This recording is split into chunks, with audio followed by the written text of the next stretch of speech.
Përshëndetje dëgjues të Futural, jemi përsëri në një tjetër podcast që unë mendoj që do kënaqeni dhe do ta shijoni, por gjithashtu do të kuptoni se sa e rëndësishme është të punosh me vajza dhe gra për vajza dhe gra.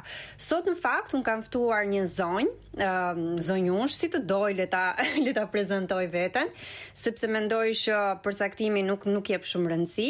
Rezarta Gjikaj është instruktore makine dhe sipërmarrëse, e cila do ndaj me ne sekretin e punës së saj, vështirësitë, nevojat dhe gjithçka tjetër që ajo ka hasur, ndërkohë që ka ndërtuar këtë biznes dhe është bërë më pas sipërmarrëse, që ajo me modesti nuk e pranon, por që mendoj që është ndër më të suksesshmat. Përshëndetje Rezarta. Përshëndetje, shumë faleminderit për ftesën. Është kënaqësi, prezantimi ishte super, shumë faleminderit. Kënaqësia është e gjitha e jona. Rezarta, unë dua të thuash dy fjalë për veten. Pse ky profesion? Pse kjo dëshirë? Dhe si e ke gjetur veten? Atëherë, ky profesion ka ardhur injektuar, është biznes familjar, i hapur prej vitesh nga mami dhe babi im. Pra, unë kam të trashëguar të qenin profesioniste, instruktore makine prej mamit tim, ajo ka qenë shembulli bashkë me babin, nuk diskutohet para shumë vitesh. Kam udhëtuar dhe kam jetuar dhe në vende jashtë shtetit. Këtë punë kam bërë edhe andej, por jo profesionalisht, thjesht kam ndihmuar shqiptar të ndryshëm dhe jo vetëm për të mësuar makinën që të fitonin provimin e praktikës në autoshkollat përkatëse në për botë ku kam jetuar dhe unë. Sepse unë kam ditur këtë punë ta bëj që e vogël. Për ta bërë në Shqipëri ndodhi rastësisht, mbasi unë u ktheva pas shumë vitesh jashtë. Pas që kishte goxha impakt prezenca ime në rrugë duke mësuar makinën goca dhe kisha kontakte të vazhdueshme dhe kërkesa të vazhdueshme. E pash veten të rëndësishme në këtë qytet, në këtë sistem dhe fillova të punoj atë që di të bëj më mirë, pa shumë lodhje për mua, sepse për mua është pasion im, dhe ndjeva veten shumë të domosdoshme për vajzat dhe gratë që ti ndihmoj të mësojnë makinën, nisur në dy gjëra, duke qenë se jam vajzë edhe ndiheshin më rehat në prezencën time, dhe duke qenë se jam vajzë ndihen më rehat në shpjegimin tim, ndoshta ne vajzat me njëra tjetrën kuptohemi më mirë. Kuptohemi më mirë. A je paragjykuar ndonjëherë Rezart? A je paragjykuar për profesionin? Jo, absolutisht. Por në Shqipëri jo, absolutisht që jo.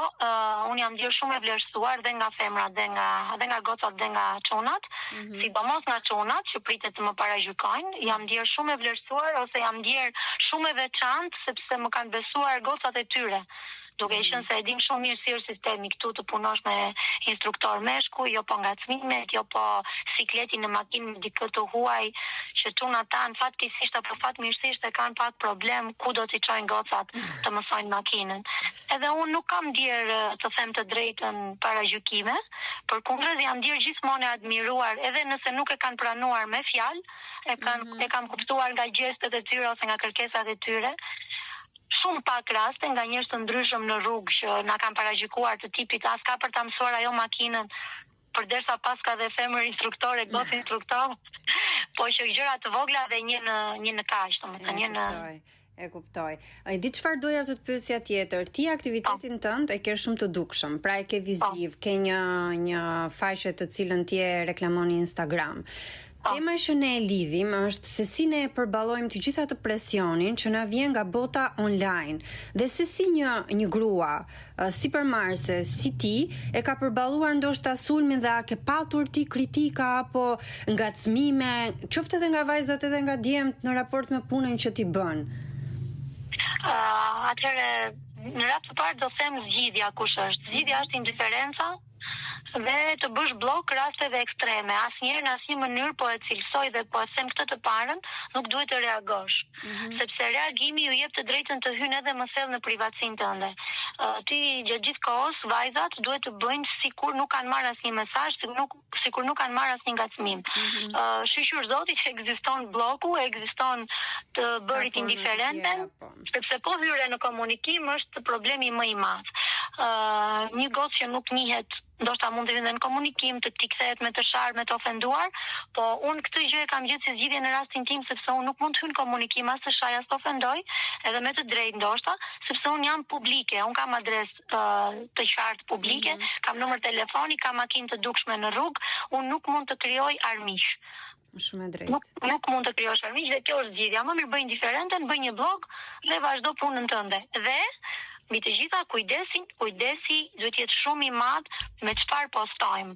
Ndonjëherë edhe unë e kaloj pak në nivel më personal postimet, jo aq profesional, sepse unë kam faqe edhe personale edhe profesionale paralelisht. E kam gjithë jetën time aty. Nuk postoj gjëra shumë familjare, po mund të postoj edhe më pak gjëra personale. Ndoshta kjo ju jep të drejtën që të mendojnë se jam e aksesueshme edhe personalisht, jo vetëm profesionalisht. Po me çfarë konkretisht je hasur, Rezart? Do me thënë çfarë ka patur ofendime, ka patur do me thënë çfarë të ka prekur ose të ka ardhur diçka që ti nuk e ke pritur se do të vinte online? Po për shembull unë bëj oferta të ndryshme në lidhje me patentën, për të ardhur në ndihmë edhe asaj kategorie të gocave dhe grave që ndoshta nuk e kanë mundësinë ekonomike për çmimet normale. Edhe normalisht që të përhapet kjo reklama, unë i bëj edhe sponsorizim online. Kjo bën që oferta ime të shkojë pothuajse në çdo familje, në çdo shtëpi, në çdo account personal. Tani kam përgjigje të ndryshme ndaj ofertave që bëj me ngacmime seksuale. Për shembull, çfarë lidhje ka kur unë reklamoj patentën, reklamoj kursin e makinës, edhe të ngacmohem unë personalisht sepse kam dalë aty dhe kam fol për të ofruar vajzave kursin e makinës. Nuk ka lidhje fare, domethënë, edhe ajo që më bën më shumë përshtypje është që mosha mesatare nga të cilat vijnë ngacmimet janë shumë të mëdhenj në moshë, janë pothuajse ose janë nuk di si ta them, persona me probleme, sepse duken që në imazh, që në fytyrë, ose janë ndoshta dhe gjyshër, ndoshta dhe familjar, edhe marrin guximin një vajze që po reklamon biznesin, ti shkruajnë diçka. Imagjino një vajze tjetër që është thjesht poston për shefin e saj dhe ndoshta është më e vogël, më e papjekur, më e paaftë për t'ju përgjigjur se çfarë mund t'i ndodhë, apo më e friksuar. Unë do doja ta vazhdoja pak të ajo që thesh, ndoshta ne nga foto e profilit nuk mund të kuptojmë shumë nga personi, sepse në një farë mënyrë duke u referuar fotos edhe mund të paragjykojmë. Por ajo që është shqetësuese dhe ti e the, është kontenti, pra përmbajtja e gjërave që ata nisin dhe ty të bën të kuptosh që një person i cili është korrekt dhe i sjellshëm edhe është i interesuar në atë që ti ofron, nuk do ta thosh të kurrë një gjë të tillë. Absolutisht që jo, më kanë ardhur për shembull ndoshta edhe foto intime pa pikë lidhje mbas një reklame në Instagram ose në Facebook. Çfarë lidhje ka kjo me biznesin tim apo me mua? Ku e di ai apo ajo se un jam në çfarë statusi jam unë? Unë po reklamoj biznesin, nuk po reklamoj veten. Nuk e di me çfarë guximi është pothuajse situate sëmur nga ana e atij që të digo. Ty si individ ose në familje keni diskutuar pse janë shqiptarët ose kjo kategori kaq e frustruar edhe devijuese ndaj asaj që ti do të publikosh, se ne po i nxitim vajzat dhe gratë që këto accountet e tyre të jenë profesionale edhe gjithçka tjetër, po mos ndoshta ky presion i jashtëm është shumë i madh dhe është pak e vështirë për të mbajtur ekuilibrin. Është shumë e vështirë të mbash ekuilibrin, sepse siç thash, ti synon tjetër kërkesë, ti bën një ofertë dhe synon tjetër kërkesë dhe kalon në tjetër për tjetër që ti, domethënë, ke akses të përgjigjesh çdo lloj mesazhi, nuk do të thotë që ti mund të shkruash çdo lloj gjëje. Të paktën mendoje çfarë po shkruan dhe kujt po ja shkruan. Rezarta, ke vite që merresh me këtë punë ose je në kontakt të drejt për drejt me vajzat dhe gratë. A ke dëgjuar raste të sulmeve që kanë ndodhur online? Ose kur janë duke bërë kursin e patentës edhe promovojnë veten duke postuar foto ose diçka. Kam dëgjuar dhe kam pas goxha mesazhe nga goca të ndryshme që të lutem shija atë foton dhe që e ka bërë me shumë qejf ose me shumë dëshirë, që nuk kanë qenë foto provokuese, kanë qenë thjesht video gjatë guidimit me makinë. Të lutem se ka komentuar dikush, të lutem se ka shkruar dikush, a mund ta heqësh, të lutem se është bërë problem në familje me bashkëshortin, një mesazh me një fjalë më tepër që nuk ka lidhje, dhe më konkretisht domethënë së fundmi që unë kam bërë edhe disa intervista që flas për shembull me humor për çështjen e meshkujve në timon, që unë nuk bëj guida me çuna etj. Unë marr mesazhe shumë të bukura, po marr dhe mesazhe shumë ofenduese, mesazhe që më ofendojnë domethënë pa mas, ik moj ti ku di ti etj. Me fjalë nga më fyeset pa pikën e lidhjes, dhe edhe aq më tepër pa pikën e përgjegjësisë apo të krenarisë, sepse shkruajnë nga profile me emër mbi emër. Nga profile me fëmijë në krah ose me grua në krah.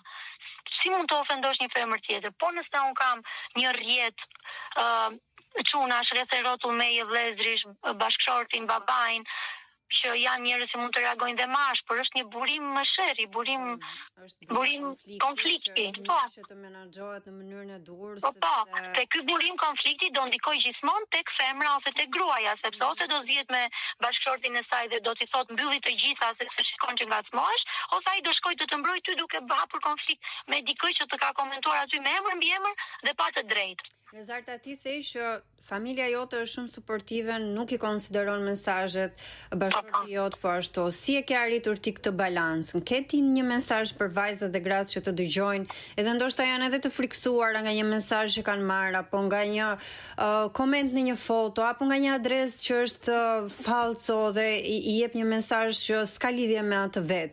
Ke ti një mesazh apo ke ti diçka që do t'ja u thuash me siguri vajzave dhe grave për të mbrojtur veten? Unë ajo që do thoja ishte çunave në rast të parë që reagojnë ndaj vajzave dhe grave, që nuk do shikojmë domethënë çfarë na shkruajnë ne, po do shikojmë çfarë ne ju përgjigjemi, se çfarë ne ju përgjigjemi e kemi në dorë, çfarë na komentojnë, çfarë na shkruajnë nuk është gabim im, nuk është fajim. Unë këtë kam munduar të saktësoj edhe në familjen time, në marrëdhëniet e mia me meshkujt e familjes. Fakti që nuk kam bërë unë, mua më kanë thënuar që këtu duhet të ndajnë gjërat. Pra unë nuk kam se të penalizohem për diçka që unë nuk e kam bërë. Unë do vazhdoj teknikën time, jetën time, postimet e mia, ndoshta me pak korrigjime nëse diçka duket pak më personale se profesionale, po nuk është faja im dhe këtu penalizojnë gjithmonë femrat dhe gratë. Siç e thash, ose do kenë konflikte me partnerët e tyre, por jo për fajin e tyre, ose ata do vijnë me të tjerët kur janë suportiv ndaj. Jepi një mesazh vajzave. Mesazhi është për vajzat të kenë pak më kujdes në çfarë postojnë. Okej, unë kam profesionale, kam publik, detyrohem dhe në një farë mënyre të jem aktive, po privatësia është gjëja më me vlerë e mundshme, kur nuk e ke për biznes, kur nuk e ke për punë që ta kthesh në lek, për çfarë duhet ekspozohesh aq shumë në rrjetet sociale? Një, të mos ekspozojnë të qenin me rroba shumë provokuese apo me veshje provokuese apo me fjalë provokuese. Dy, dhe e treta, mesazhi i tretë është për meshkujt, për çunat, ndaj femrave të tyre që mund t'i kenë me biznese siç i kam unë dhe i penalizojnë dhe i mbyllin dhe u thonë bëhet një akauntin privat, etj, nuk ka pse. Nuk ka pse, nuk është faja e tyre për mënyrën se si të tjerët sillen. Faji i tyre është për mënyrën se si ato reagojnë. Pra, siç e thash në fillim, mund të reagosh me indiferencë. Indiferenca është çelësi i gjithçkaje në këto rrjete sociale. Jam e bindur që ti e thua këtë gjë sepse ke eksperiencën, je hasur edhe ke punuar në vazhdimsi dhe me veten dhe me biznesin tënd dhe me familjen. Kështu që le t'ju japim kohë vajzave dhe grave të provojnë eksperjencat e tyre dhe të vetë menaxhohen.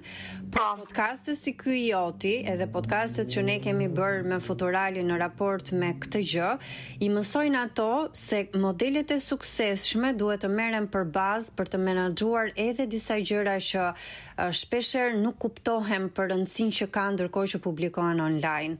Unë të falenderoj shumë për podcastin dhe e kemi shijuar shumë dhe shpresoj dhe në dyshim që edhe dëgjuesit e Futural do bëhen kurioz për atë që ti ke thënë edhe pse jo të bjen në kontakt me ty për të thënë fjalë vetëm të mira.